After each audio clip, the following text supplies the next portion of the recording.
second. Hold on. A little behind the scenes here. Right. Sorry. I'm here now. All good, all good. How are you, Maria? Good to see you. I'm good. How are you? Can't complain, can't complain. Finishing up the training, I see. How's just the day been, and Yeah. how's it been getting through this point of camp? Right, you're about done, right? Yeah, this is our last week of Saturday sparring, and then we have one more Wednesday sparring, and then we're done. All right, is that It's like a been fun. Last week was tiring. Ben was gone. My husband was gone. Kids big, weren't sleeping. big So relief, right? yeah. Yeah, and I mean, I saw you last week. I mean, it feels like last week Yeah. was forever ago, since that I fight week and know. everything. Jeez, but I mean, it's how have things been? How has Benson been? Has it been different at all now that officially a retired man, or is life pretty much the same so far? It's it's really pretty much the same. He's been in practice every day this week so far. He started teaching again. Um, just just getting thicker now. He's like, oh, I don't have to count calories no more. So that's really all the difference. He's letting himself go this quickly. Well, he always has like a few snacks he eats right after fights, and so yeah, he actually has been doing pretty good. I haven't really made anything like baked anything, so he's just been eating like Oreos. And normally he's not a big ice cream person, but he went through like 3 things of ice cream this week. I'm like, dang, big boy, calm down. So Oreos are the go-to then. Peanut butter Oreos are the Okay, go-to. fair enough. I mean, can't beat those. Those are pretty good ones to go to for sure. But Yeah, it's interesting though, like looking at obviously, the emotions kind of set in for him right after the fight. When we were speaking to him in the post-fight press conference and everything. But I watched his interview on the MMA Hour, and it seemed like he's taken it all in pretty well and not been been very accepting of it. Some people kind of struggle with accepting that reality, and then they end up coming back. Who knows? He still could, right? You never know. It could come back for something at yeah. some point. But for you, would you say it's maybe still obviously very fresh, but been harder for you than it has for him so far? Like, how have you processed everything? Well, honestly, it's been hard for everybody. Like my coach and we've talked about it a few times this week, and it was really surprising to us. Like I knew Ben would be done after these. He had the 4-fight contract, but I don't think any of us really expected him to retire yet because we all thought he was going to win the tournament. We were going to beat Usman. I think 9 out of 10 times he beats Usman. It's just this was Usman's one time, and it was a great fight for Usman. He had a really good game plan. He read Ben doing this with the kick and came up with his question mark kick. So he did a great job. Hats off to Usman. But it's been a surprise, like Ben and I've been together. I'm 30 now, and we've been together since I was 18. And my whole adult life has been my husband fighting, like everything we've trained together every single day. I didn't do MMA for that long, but I did jiu-jitsu and I trained like wrestling with our fight team for the last probably like 10 years. But maybe not 10 years, maybe like 8 years. But in either way, I've trained with our fight team for Tuesday, Thursday days, like our wrestling jiu-jitsu days. And every day has been Ben and I training. Like it sounds kind of weird, like selfish saying, oh, my whole adult life has been my husband's career. Right. But it kind of has been, like fighting's a super selfish sport. And so it's always been Ben, he's a fighter, he's the best fighter in the world, like day in, day out, we train. And now that's kind of not there. And he's still going to be training, he's still going to push himself in the room. It's just now he's not fighting. And so it was a really big surprise. And it's, it really is like heartbreaking. People don't know, they don't see all the hard work that goes in. They don't know, like just one camp of Ben's recently, he had an infection in his leg that had him 2 weeks before his fight, 105 fever. 2 weeks before. Wow. Not necessarily this fight, but one recently. Hmm. And no one knew. He had to go to the hospital. They said if he didn't have the fight, they'd cut his leg open to release all the blood. But people don't know that, and so it's heartbreaking, like, oh, how much he killed himself to do this, and then it not to end the way we wanted it to end. So Right. it is a big surprise. We're all still processing it. It's kind of hard to believe that the person we all know who's the hardest worker in the room, the hardest worker any of us know, didn't get to what he wanted. And that's kind of the hardest part for all of us kind of setting in. Yeah, absolutely. It's crazy. Yeah. If people just knew the stuff that Ben fought through, it's crazy. Right. And I mean, still gotten a lot of love for, everything that he's done and accomplished, rightfully so. Definitely a legend of the sport and everything. So it's hard to see him walk away just in general. But yeah, there's so many other things that people don't know about with every fight, right? Like every fight is its own experience getting there. So, we know less than half of the real stories, right? So it's still setting in for all of us, Definitely. And just kind of bouncing off of that, like, I don't know if you can even describe this, but how important, can you say that his aid has been in your MMA journey for yourself? Oh, I mean, one, he's my husband, so huge. Two, like, I think he's the best lightweight in the world, arguably one of the best. He's accomplished more than most of the current or Hall of 155ers has. So, I mean, huge. Like, you don't have to be the fastest, the strongest, the biggest. I'm definitely not any of those in the room. I'm definitely the smallest in the room, but I know if I work harder and I push myself harder, that it will account to something. And that's something I learned from my husband, like that aggressive tenacity. It was something that he never told me to shy away from. Like, just keep pushing. If you can make yourself tired, you can push yourself so hard and make yourself tired and keep going. You're going to be the best in the room at the end of the day, because you're going to be the one that keeps going. So that's his biggest thing, is outworking everyone, working harder. And you just learn that from him. And mentally, like his mental strength, it's incredible. Like, it's incredible. So that's something I also learned from him.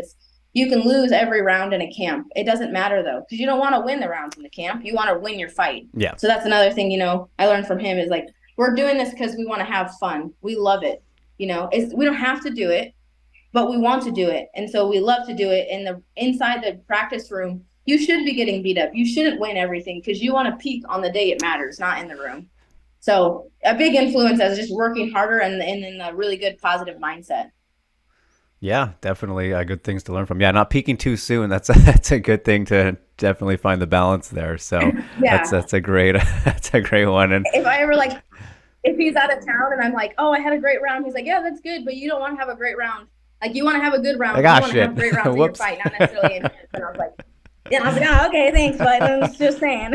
Yeah, it went pretty well. Just trying to be positive, right?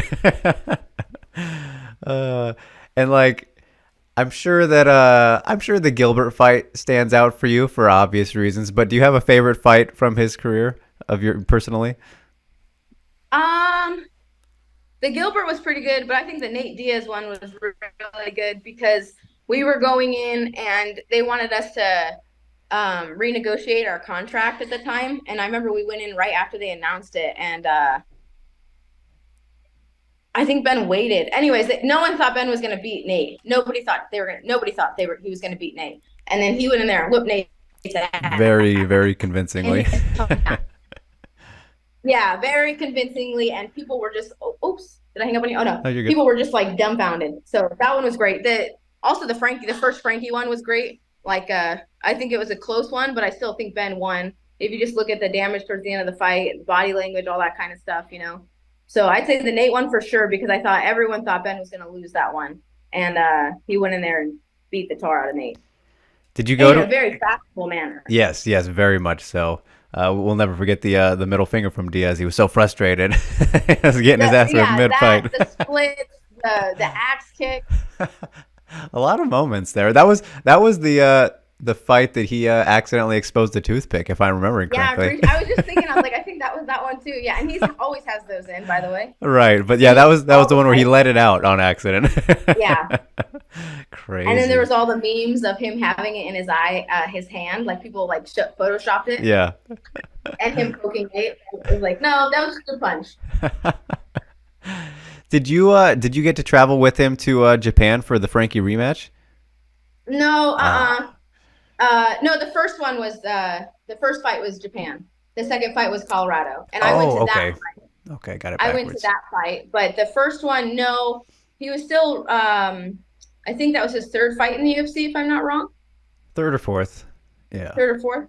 I think the first one I went to was the Clay Guida one, and then that was the title contention fight. And then I didn't go to the Japan fight, and then I went to the Colorado fight, and then I think I went to almost everyone after that. Okay. Have you gotten to go to Japan before? That's kind of why I was asking. Oh yeah, we went because they did like the UFC did a release of that fight card on like a DVD or something, and so we went for that, and then it was like a tour. We went there, Korea, and Indonesia. So I have been. It was a different experience. I didn't really like Japan. Okay, all right. It was really tight, and the freeways are like. It was too crazy for me. I don't really like the bending on the freeways in the States. So if you go to Japan and you don't like that, no, it wasn't my cup of tea. Fair enough. And then they were wearing masks then too. And like, I was like, oh my God, what is happening here? Why is they were ahead of the game. Yeah. And I was like, why are people doing this? What is happening? So it freaked me out. And it was my first time traveling international. And I stayed up the entire flight and didn't sleep like Ben told me to. And so Japan wasn't the best part of that trip. Wow, that's hilarious. Well, hey, you got to experience it in some fashion. So there's that. Yeah. But, how did you get? It wasn't the best one. Yeah. How did you get the mouse nickname, Maria? Where did this come from? Is this Ben or somebody else? What's the story? It's actually John Crouch. Mm-hmm. So he's our head MMA coach, and head jiu-jitsu coach. At the time, we had like a few other women, but I was really small. Like, still, I'm pretty small. Actually, I'm beefy now. Just so you know, I put on some pounds. All right. I've always been the smallest person in the room, and then Crouch would be watching the room, and he'd be like, "Where did Maria go?" And then all of a sudden, he'd see my foot pop out from someone, and he's like, "Oh, she's like a little mouse popping out of a hole." So it was always because I was like the smallest person in the room, and then all of a sudden, you'd see my hair pop out over here, or my foot pop out over there, and then so it's just fast like a mouse and popping in and out of the holes and stuff. So it came from John Crouch, and it just kind of stuck. He's just always called. If you get a nickname from him, you have to use it. Yeah. And that's all he calls you. Sometimes he calls me Maria, but most of the time he calls me Mouse. All right. Yeah. Pretty fitting. I think it works. That's fun. Yeah. That's a good one. So obviously Mighty Mouse is already taken. So yeah, just going with that. And Ben liked it because my initials before were MM, like Maria Magana was my maiden name. And so he liked Mighty Mouse because of that. So Maria or MM Maria Mouse. But yeah, here we are. That's okay. I have a better last name now. So obviously coming up next, we got this Mackenzie Stiller matchup, and I mean, still very early in the career, and I know that it's kind of hard to maybe study opponents at this stage, but for you, I'm curious, like, obviously, what do you make of this matchup, and like specifically, how much tape study do you do? Like, do you leave that all to John mostly, or do you like to look into your opponents as well? How do you kind of prepare for fights at this stage, I guess? I guess I'd like to kind of see what they do. So I'll go watch something, and maybe I watch it once. All her fights have been pretty fast. She's a judo black belt, and so like she tosses her girls and submits them as soon as they hit the ground. So that's basically all I really know about her. John Crouch, like if he didn't actually know I had a fight, Ben accepted the fight, and then we told Crouch like a couple of days later, because we have Mike Hamill on the card as well and Bryce Meredith. And Mike is actually the one who told Crouch I had a fight, and he was like, "Oh, okay." So he didn't actually know yet until I think like a week after I knew.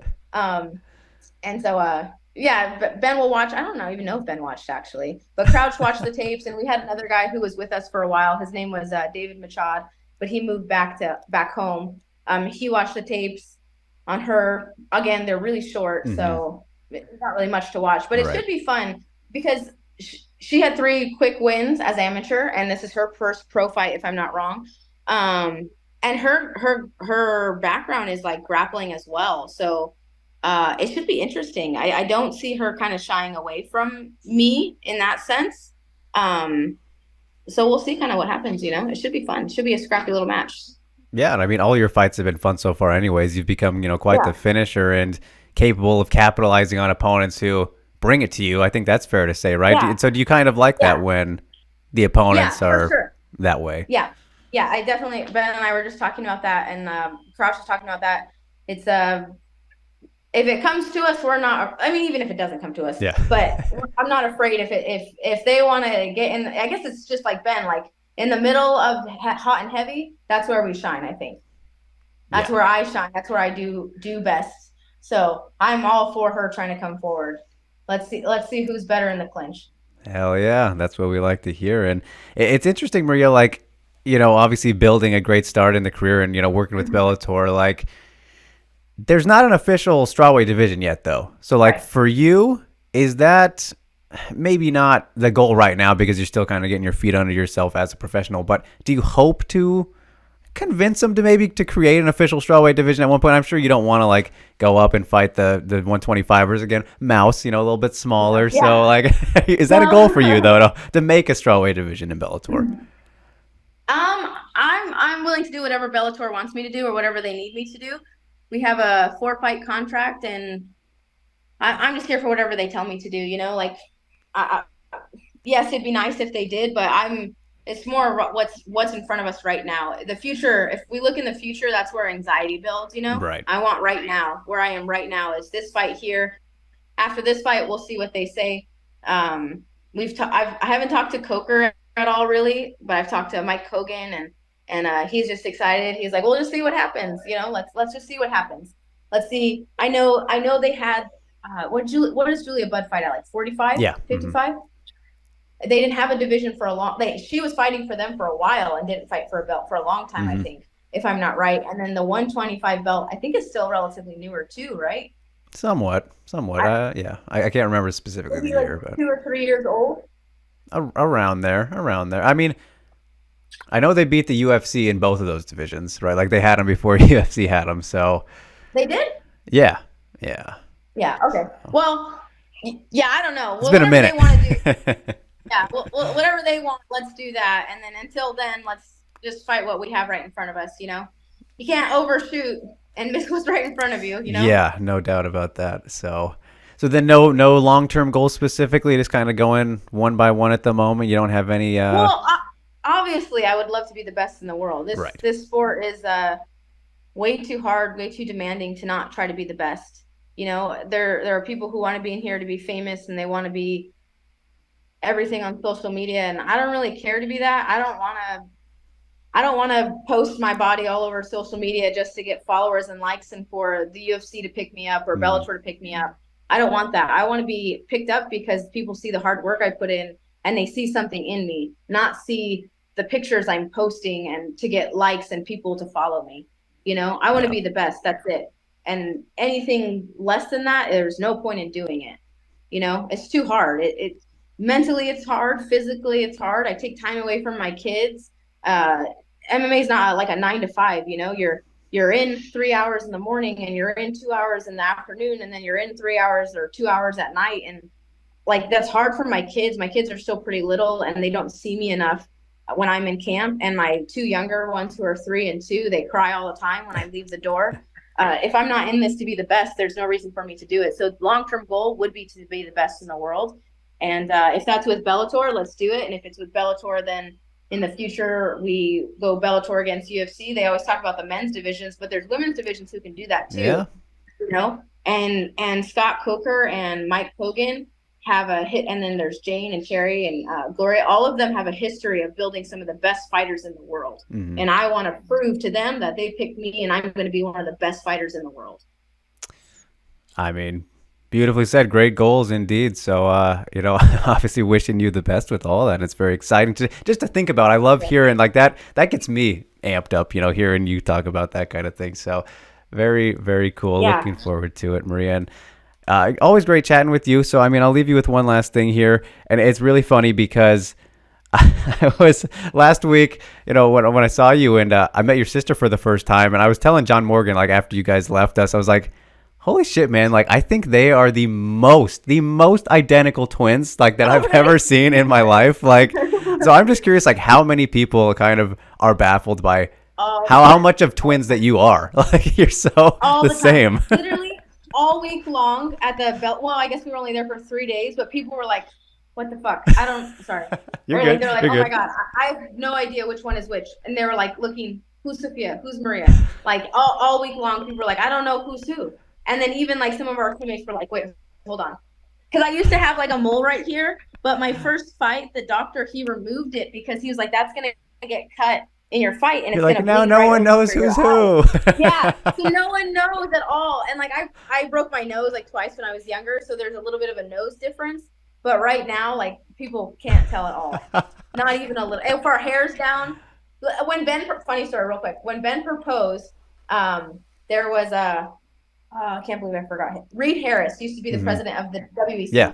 And so he knew me, and so he kept coming back and forth to our seats during the fight, and he was like, okay, which one is Maria? And then like I was like, oh, I'm Maria. And we were wearing like a white shirt and a black jacket, jeans and heels, and our hair was out. So we looked the exact same. And then he came back, how do I tell you guys apart? And then he came back and he would like say one more question. And then he's like, okay, don't move seats. Okay. Don't change seats. And then like, so he was doing that like 3 or 4 times the night because he couldn't tell. Right. And then as soon as like the fight ended, and they brought the fighters to the center, he grabbed my hand and he took me up there. But before that, he had no idea who was who. So it's actually really funny. It happens all the time. That is, I'm sure you're used to that, right? By now, it's not annoying anymore. No, it's super common. It's super common. My sister will actually get offended if people are like, "You don't know that she's an identical twin," and I'm like, Sophia, I don't talk about that all the time. Yeah, it's not something I just bring up. Yeah, I know. That's hilarious. But yeah, it was funny. Like, man, it's crazy to see, you know, especially when you're not around that very often. So cool thing though. We are pretty much just alike.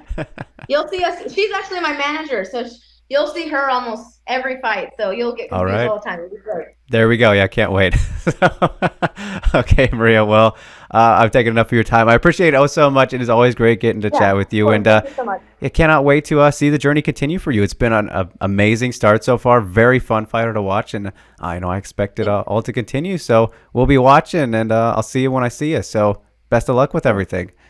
Thank you so much. I appreciate it. Have a nice day. Yes, you too.